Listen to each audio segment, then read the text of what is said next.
How's it going, everyone? Hope you're having a fantastic day. Well, it's officially 2024, and that means working with a few new brands for the year. One brand I'm going to be working with, as I'm obviously displaying here, is 7IDP or 7 Protection. So 7 Protection is a super high-end mountain bike protective gear brand. They make helmets, gloves, knee pads, elbow pads, back protection, a whole line of stuff to keep you protected on your bike. So yeah, getting to work with this brand for 2024 is super exciting, and it means that I've got a few new products to test out. The one we're going to be looking at today is the Project 23 Carbon Full Face Mountain Bike Helmet. So in this video, we'll do a little unboxing, a fit test, we'll run through some of the features that I like about the helmet, and just give my first impressions overall. So without further ado, let's dive into it.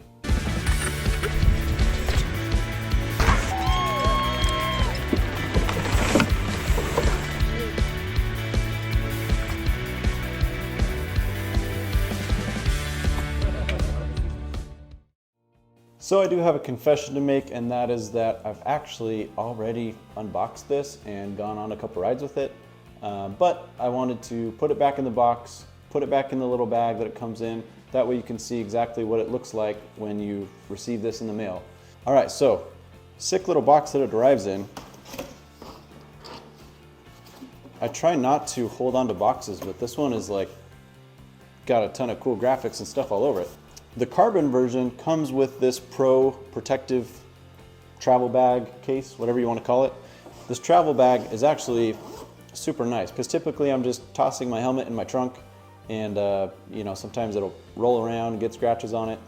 Not super protected, but here in this case is nice. It's ventilated with some mesh. It's got a little pocket here that I think I'll put glasses or goggles or gloves in. So wow, yeah, this thing looks awesome. It's really cool to see the carbon layup around the helmet. Here in the US, the carbon version comes in this all black version or a black and blue. For reference, this is a size medium. I'm typically in between a medium and large with helmet sizing. I've found that this medium fits me perfectly. I think I'm glad I didn't go with the large just because I prefer the fit to be a little more snug rather than loose. So the helmet's very comfortable. I like how it fits. It's got the Fidlock buckle, which is, I think, something I'm never going to be able to get away from now. I had the Fidlock buckle on my last helmet and just loved it so much. I think it would be hard to go back to the typical D-ring loop closure. So the visor is adjustable in 2 positions. This is the up position. This is the down position. One of the safety features here is that the visor has a break-free design so that if you smash your head really hard, the visor will break free. So I'll put on some goggles and some glasses so you can see how those look with the helmet. I got my 100% goggles here.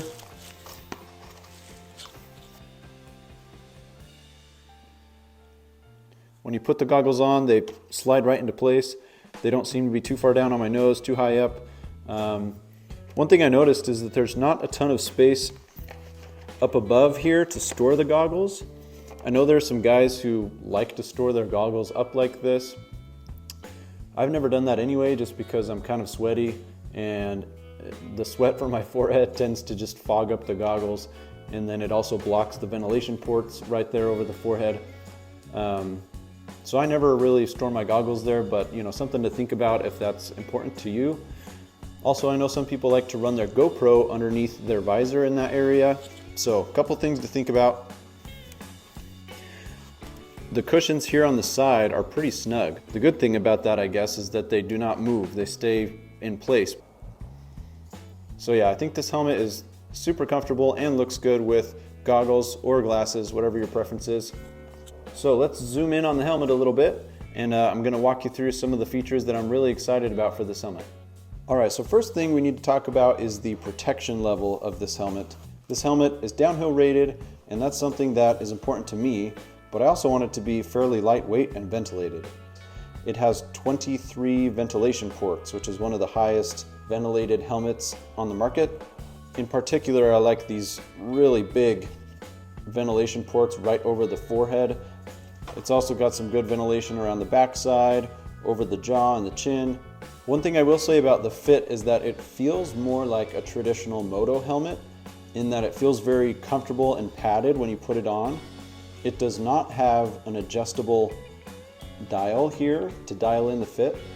My previous helmet, which was the IXS Trigger full face helmet, did have that dial to really squeeze in the fit how you wanted.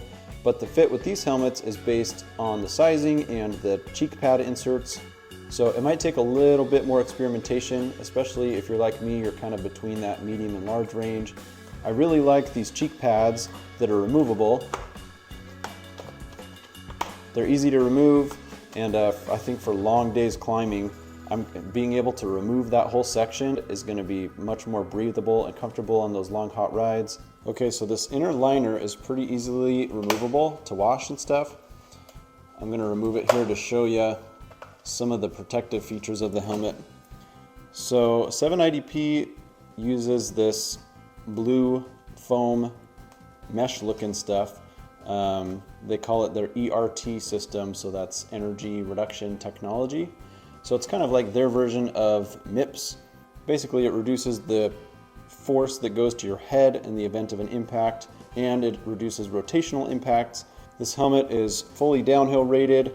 That's important to me for the type of riding that I do, you know, enduro racing and jumping, and you know, I prefer to just ride steeper and gnarlier trails. That's what's fun to me.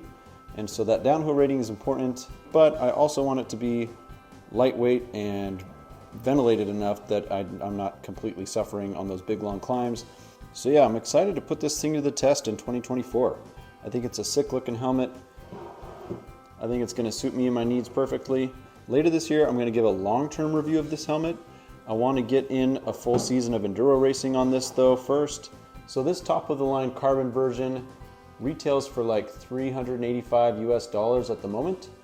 They do have sales from time to time, but that's how it's listed right now on 7 Protection's website. I think for most people, honestly, you probably don't need the carbon outer shell. They have a fiberglass version that's like $280 US, and then an ABS outer shell that's less than $200.